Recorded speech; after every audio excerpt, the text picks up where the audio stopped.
जोधा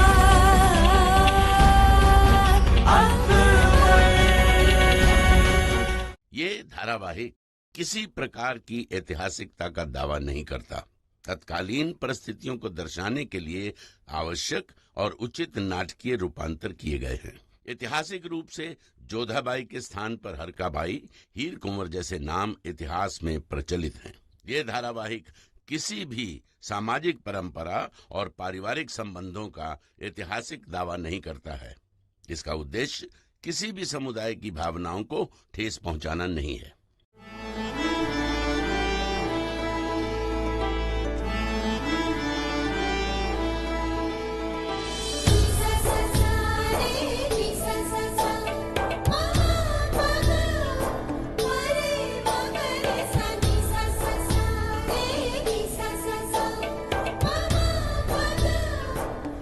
पुरोहित जी, आपकी आज्ञा हो तो जोधा को डोली में बिठाया जाए। कुछ शेष तो नहीं रह गया है ना? जी नहीं। एक कार्य शेष रह गया है बापू साहब, हमारे क्षेत्र की मिट्टी।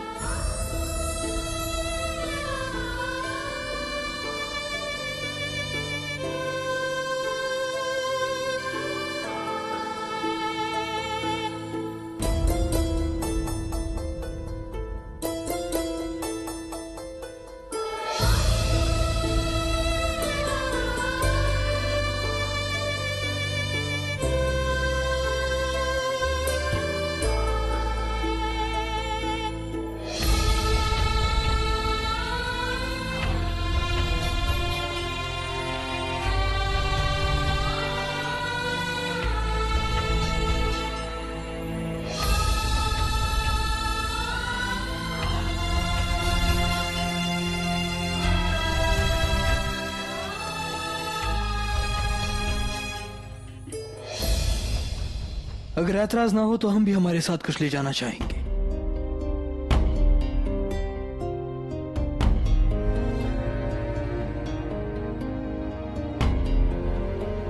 हम इन्हें अपने साथ ले जाना चाहेंगे।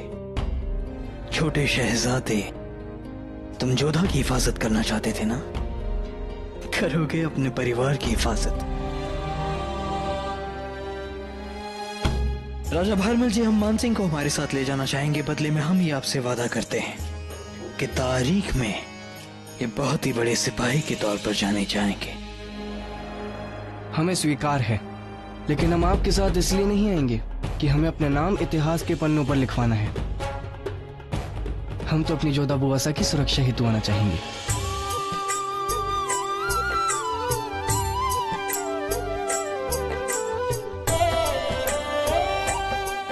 शहंशाह, हम जानते हैं कि आप मानसिंह का पूरी तरह ध्यान रखेंगे। हम चाहते हैं कि उनके पिता भगवंत दास भी आपके साथ जाएं। अगर इन्हें कोई ऐतराज नहीं है तो हमें भी कोई ऐतराज नहीं है।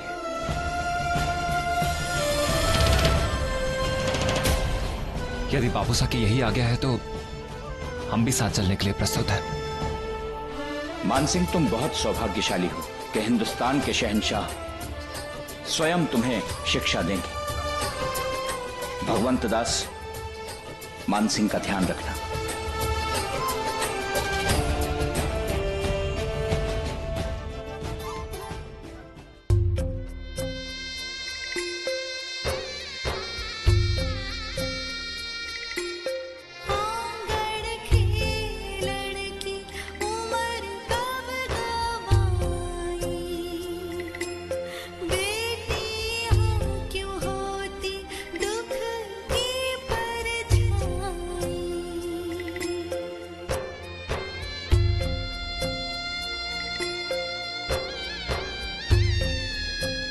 आप मुझसे कुछ भी छीन नहीं पाओगी जोधा जीजी।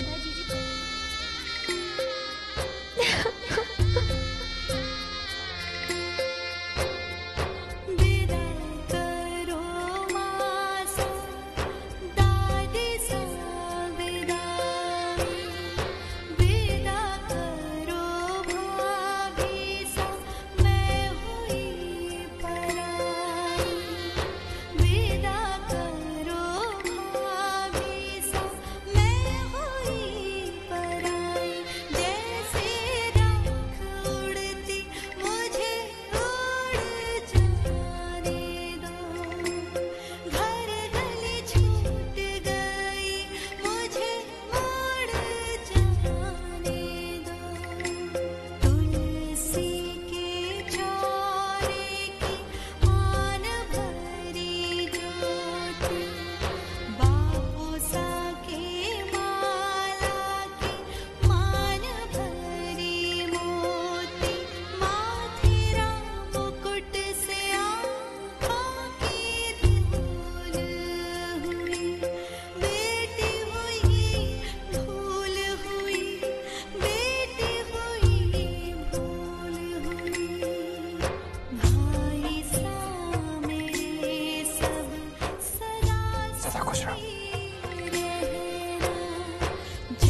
जोधा की डोली सांभर को छोड़ आगरा के लिए निकल चुकी थी। सांभर से आगरा का रास्ता तकरीबन 3 दिन का था। रात हो चुकी थी और जलाल का कारवां पड़ाव डाल चुका था।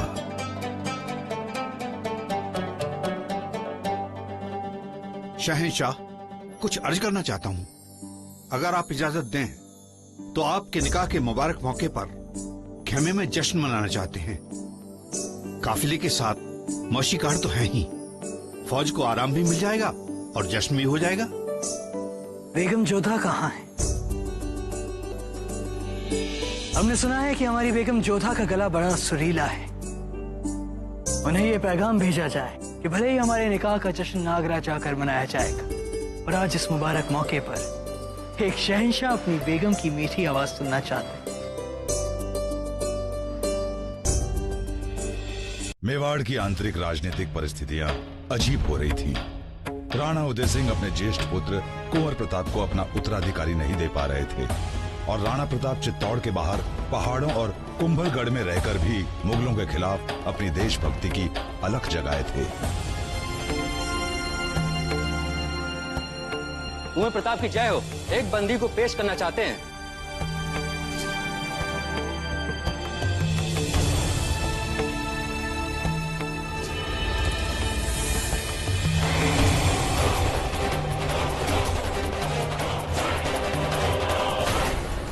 इसे यहाँ क्यों लाया गया है? कुंवर सुजावल ने आमेर के विरुद्ध मुगलों का साथ दिया था कुंवर साहब। उन्हीं के शिविर के आसपास घूमते हुए इसे पकड़ा गया। छोड़ दो इन्हें। मुगलों के साथ हाथ मिला लेने वाले देशद्रोही का मेवाड़ में स्वागत नहीं किया जाता, उनका वध किया जाता। किंतु हम तुम्हें छोड़ रहे हैं। चले जाओ और दोबारा कभी हमारी सीमा रेखा के पास भी मत दिखना। जब वध करना आपकी परंपरा है तो हमें क्यों छोड़ रहे हैं?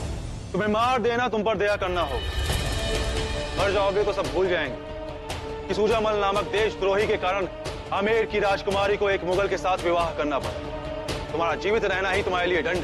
जब तक जीवित रहोगे ये स्मरण करके चलोगे कि तुम्हारे ही कारण हम राजवंशियों को अपना सर लज्जा से नीचे झुकाना पड़ा, कि तुम्हारे ही कारण हमारी धरती कलंकित हुई। जहां भी जाओगे प्रजा के ताने तुम्हारे कानों को भेदेंगे, उनकी दृष्टि तुम्हारे द्रोही मन को छेदेगी। इस देशद्रोही के यहां पर कदम पड़ने से यह स्थान अपवित्र हो चुका है। जिस स्थान पे इसके कदम पड़े उसे विध्वंस किया जाए।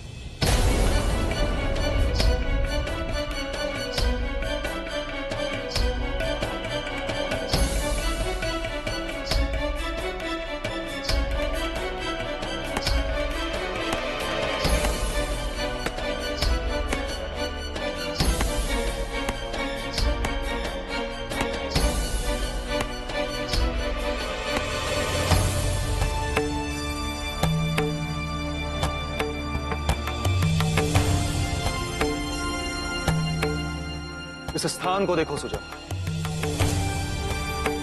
जिस तरह से यह तहस नहस हुआ है इसे पुनः वैसा नहीं कर सकते। ठीक उसी प्रकार जो तुमने किया है, उस हानि को ना ही कोई इतिहास पाठ पाएगा ना ही समय। आमेर का जीवन पुनः वैसा ही हो जाएगा।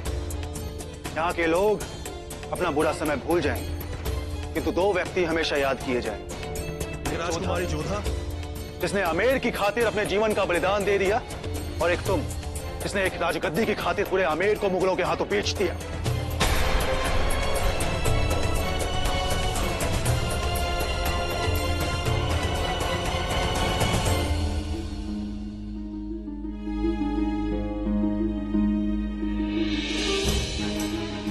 पहली बार ऐसा हुआ है कि शहंशाह को कोई इंतजार करवा रहा है।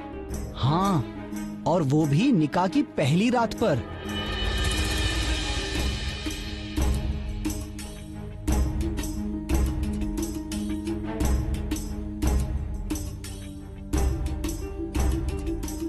कुछ कहना चाहते हैं आप सब? नहीं हुजूर, सिर्फ ये गुफ्तगू फरमा रहे थे कि महामंगा अब तक आई क्यों नहीं। जिल्ले इलाही को इंतजार करवाना ठीक नहीं। सब्र की भी इंतहा होती है हुजूर। कुआं जितना गहरा होगा पानी उतना ही मीठा निकलेगा शरीफुद्दीन।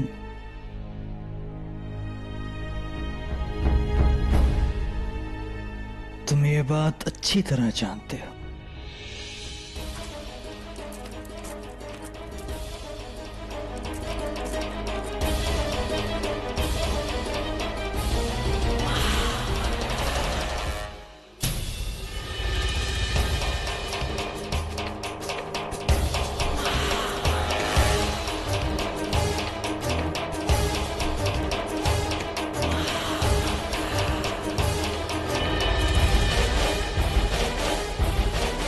शहंशाह को इस तरह इंतजार करना पड़ा, इसलिए माफी चाहते हैं।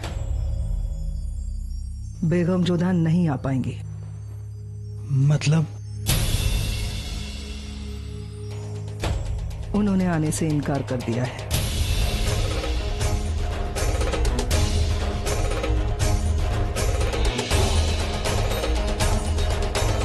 पहले इंतजार, फिर इनकार। कहाँ है वो? अपने खेमे में। अपना खेमा? जी, बेगम जोधा की फरमाइश थी कि उनका खेमा अलग से लगाया जाए।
हाजिर होने बुलाया था आपकी आवाज सुनने के लिए।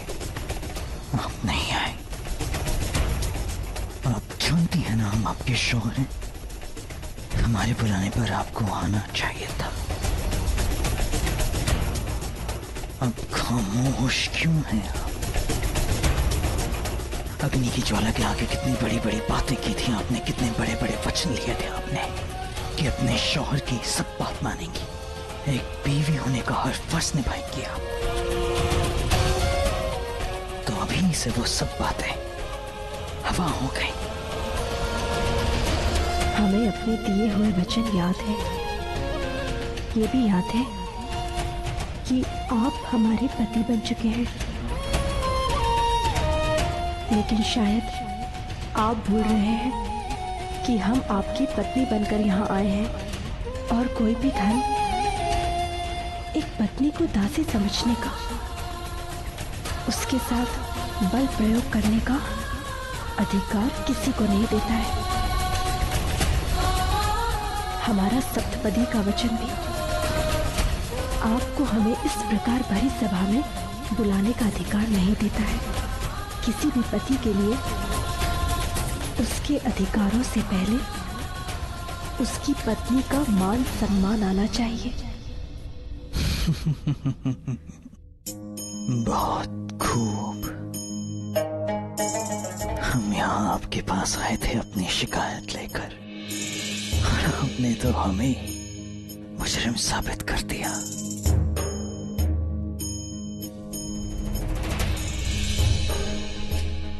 ये जो खौफ है आपकी नजरों में हमें लेकर,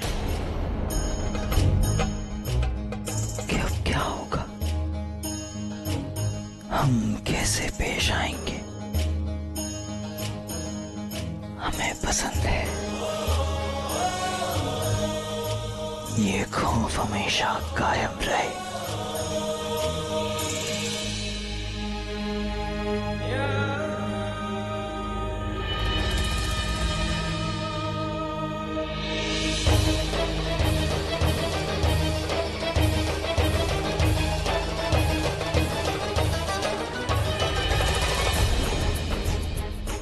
अगली बार अपनी हिफाजत के लिए आपको किसी खंजर की जरूरत नहीं,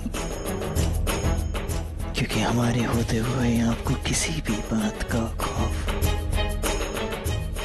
नहीं होना चाहिए। आपको हर किस्म के खतरे से बचाने के लिए हम यहाँ मौजूद हैं, पर हमसे आपको बचाने के लिए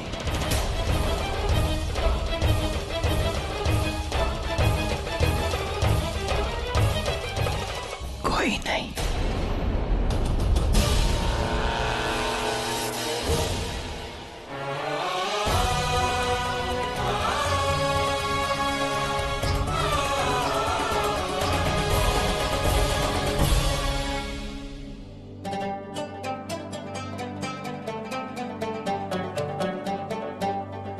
या खुदा, शहनशाह के हाथ में जख्म। लगता है जोधा बेगम ने शहनशाह पर हमला किया है, पर शहनशाह ने बदले में कुछ भी नहीं किया। ऊपर से हंसते हुए जा रहे थे। कई बार तो शहनशाह की हरकतें समझ से बाहर होती हैं।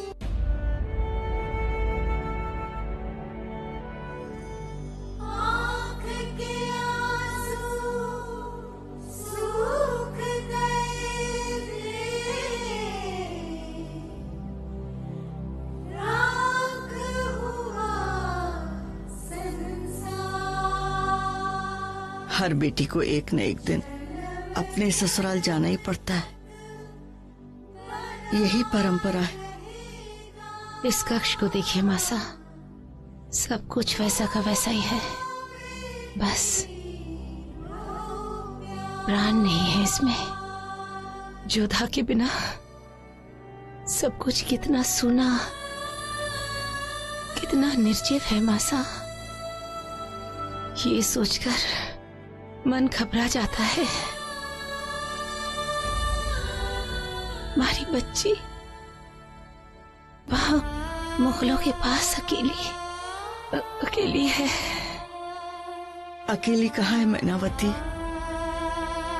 उसके कान्हा जी उसके साथ है। मैं तो ये कहने आई थी कि कान्हा जी की दूसरी मूर्ति विधिवत स्थापित हो गई है। कान्हा जी की मूर्ति तो दूसरी आ गई है मासा, पर हम दूसरी जोधा कहाँ से लाए? उसके गाए हुए वो सुरीले भजन कहाँ से लाए मासा? कहाँ से लाए?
हुजूर आला, दस्तरखान सजा दिया गया है।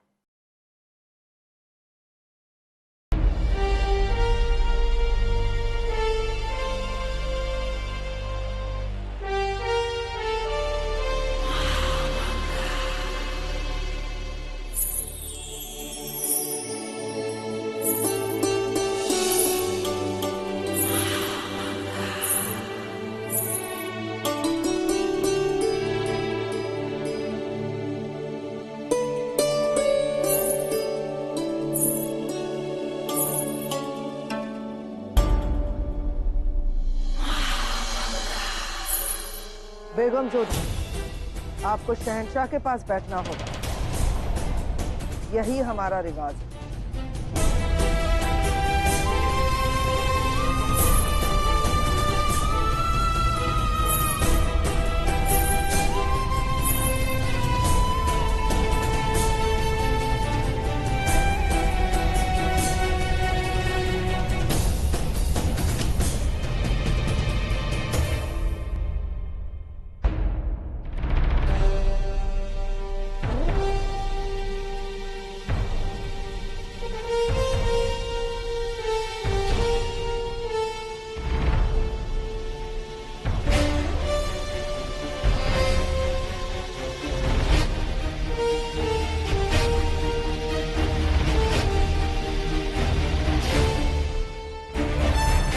शहंशाह,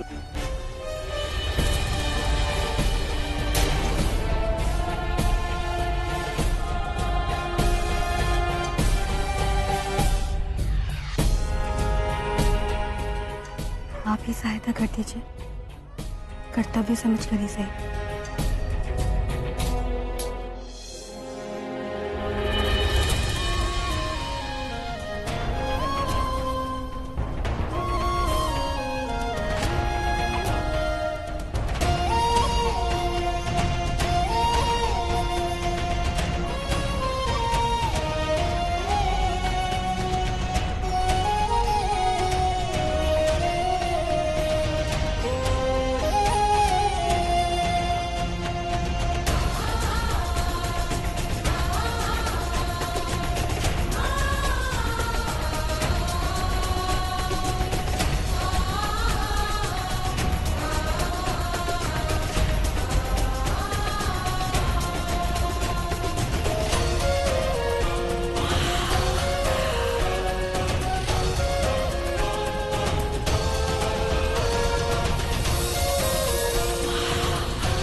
काफिले को निकलने का हुक्म दीजिए। जो हुक्म शहंशाह।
वो यही चाहते थे कि आप उन्हें खिलाएं अपने हाथों से,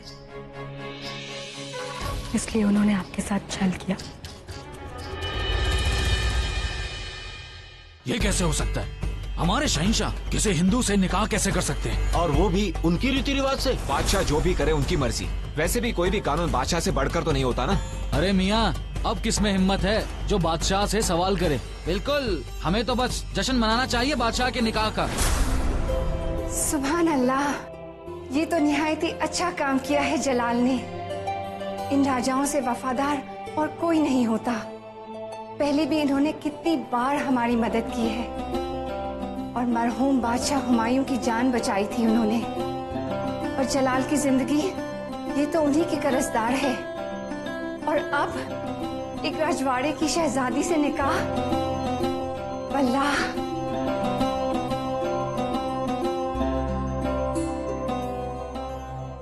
खुदा हम पे बहुत मेहरबान है। शेरशाह सूरी ने जब हमला करके हमसे सब कुछ छीन लिया था, तब अमरकोट के राजा बीरसाल ने हमें पनाह दी, दोस्ती निभाई, और तो और जलाल भी वहीं पैदा हुआ। बहुत सुंदर बालक है हमीदा बहन, एक हिंदू के घर में जन्मा मुगल बालक है ये। देखिएगा, एक दिन यही बालक हिंदू और मुगल के एक होने का कारण बनेगा।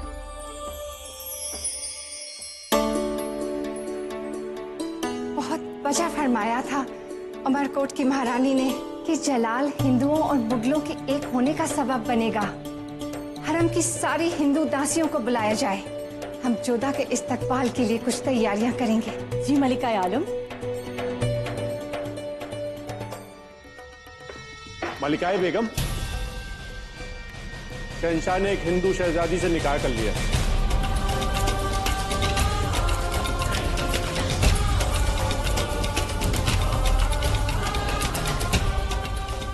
होशियार खान, खेल के दौरान हमें दखल अंदाजी पसंद नहीं है।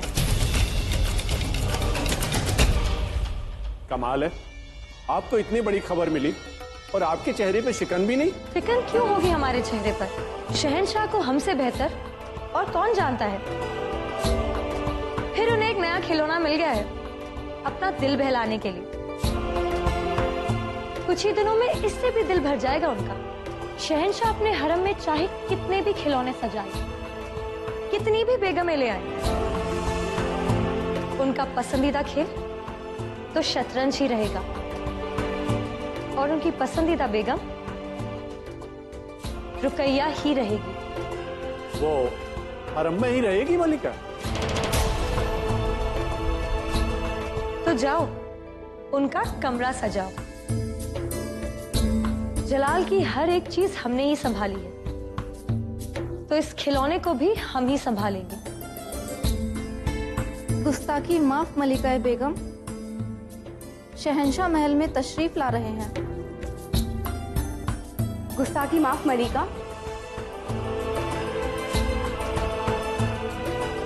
शहंशाह का इस्तकबाल करने आप नहीं जाएंगी? जरूरत नहीं, हमेशा की तरह शहंशाह खुद हमारे पास आए।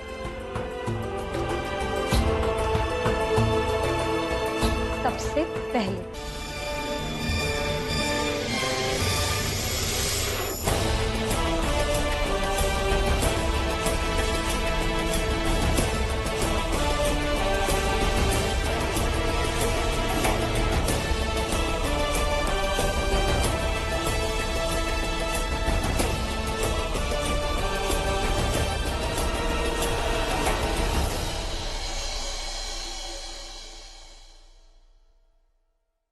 बेगम जोधा, इन्हें सलाम कीजिए।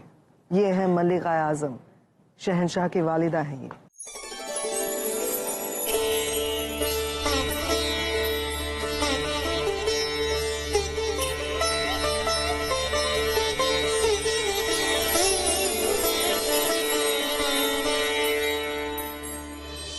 माशाल्लाह, जितना सुना था उससे कहीं ज्यादा खूबसूरत हो।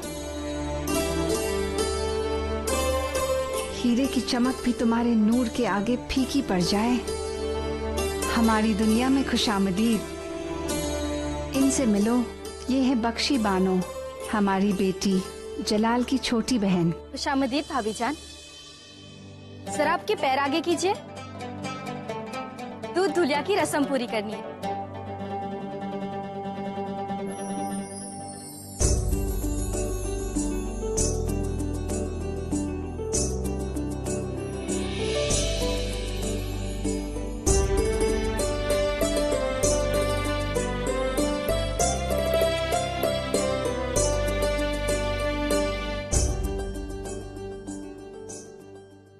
संहार संहार पगधारो पधारो मंगल द्वारे ओ दुल्हिन रानी पधारो।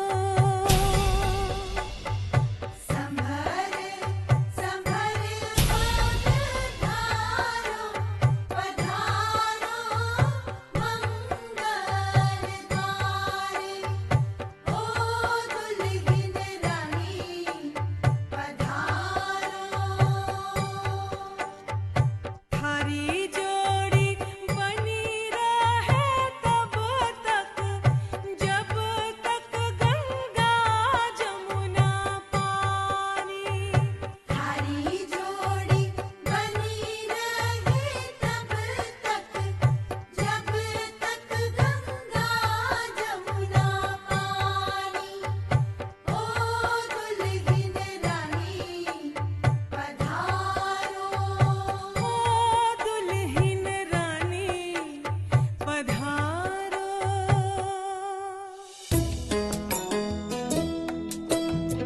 तुम्हारे रिवाजों के बारे में ज्यादा मालूमात नहीं है हमें, पर सोचा कुछ ऐसा करें जिससे इस महल में तुम्हें कुछ अपना सा लगे।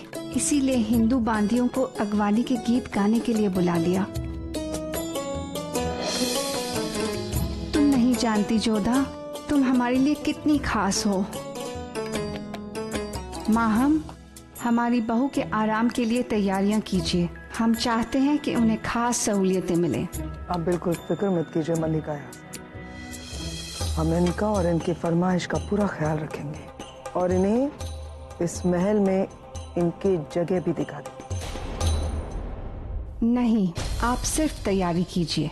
इस महल और यहाँ की हर चीज से अपनी बहू का तारुफ हम खुद करवाएंगे।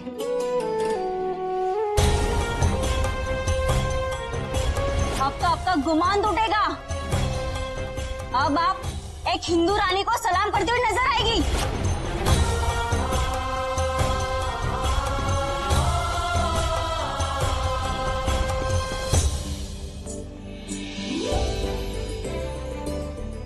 ये है हरम, महल की शाही औरतों की रहने की जगह।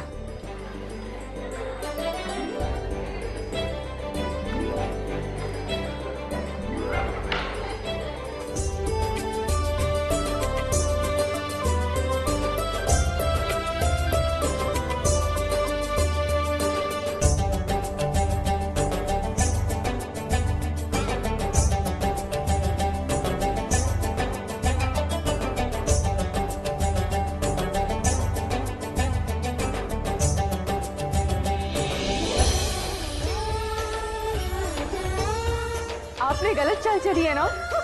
नहीं भाभी। आदाब बेगम साहिबा। तो ये है नई बेगम। शहंशाह की नई बेगम की शान में पान हाजिर है। पान तो लीजिए। धन्यवाद। हम पान नहीं खाते हैं। तो बता दीजिए बेगम साहिबा, आप क्या शौक फरमाती हैं? जोधा बेगम अब इसी हरम में रहेंगी। आहिस्ता आहिस्ता इनके शौक जान जाएंगी आप। फिलहाल इन्हें आराम करने दें।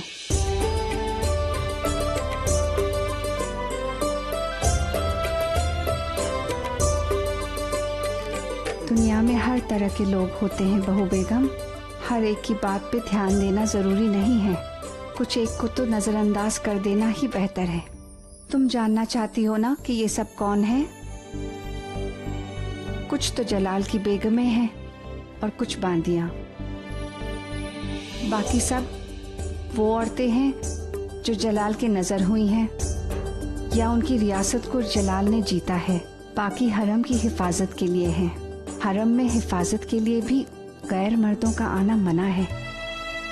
यहाँ की जितनी भी औरतें हैं उनकी इज्जत और उनकी जरूरतों को हर तरह से पूरा करता है जलाल, अपना फर्ज निभाता है। पर हमें लगता है तुम उसे पसंद नहीं करती और तुम इस निकाह से दिल से राजी नहीं हो। बताओ कि तुम इस निकाह के लिए रजामंद क्यों नहीं थी? जिसमें दया न हो, हृदय न हो, उससे विवाह करने के लिए कोई तैयार हो कैसे सकता है? किसी और ने ये बात की होती तो हमें बुरा लगता, पर हम खुश हैं ये देखकर कि ना सिर्फ तुमने अपने दिल की बात कही है, पर जलाल के खोए हुए दिल के बारे में भी सोचा है। तुमने सिर्फ ये नहीं देखा कि जलाल के पास क्या कुछ है, तुमने ये देखा कि उसके पास क्या नहीं है। अल्लाह ने चाहा तो तुम्हारे आने से जलाल को उसका खोया हुआ दिल मिल जाएगा। अब तुमसे रुखसत लेते हैं, आराम करो। तुम्हारी हर जरूरत का ख्याल महामंगा रखेंगी।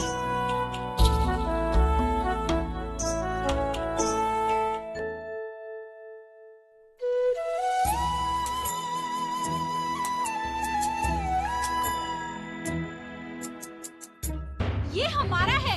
नहीं, हमारा है। रुकैया बेगम ने हमें दिया है। हा। बेगम की तीमारदारी हम करें और शाही शरारत तुम्हारे हक में हो। लाओ, इसे हमें दो। हमारा है ये। नहीं, हमारा है ये, दो हमें। सुनिए, ये लोग इतना झगड़ रहे हैं, आप में से कोई नहीं रोकता क्यों नहीं? हुक्म नहीं है हमें, और तुम भी ये जरूरत कभी मत करना, क्योंकि इस हरम में होने वाले सारे फैसले केवल रुकैया बेगम के हाथ में, और उन्हें ये बिल्कुल भी पसंद नहीं कि कोई भी उनके हक में दखल दे। रुकैया बेगम? जी हाँ, रुकैया बेगम, शहंशाह की सबसे खास और पसंदीदा बेगम। हरम में उनका हुक्म भी ऐसे ही माना जाता है जैसे शहंशाह का हुक्म माना जाता है। 2 दिन पुरानी कालीन हो या फिर कोई शानदार झूमर, रुकैया बेगम की नजरों से उतर जाए तो उसे फौरन बदल दिया जाता है और पुराना सामान हमें मिल जाता है। और क्यों ना हो, शहंशाह उनकी सारी बात जो मानते हैं। रुकैया बेगम के आगे चली हुई जबान और उठा हुआ सर दोनों काट दिया जाता है।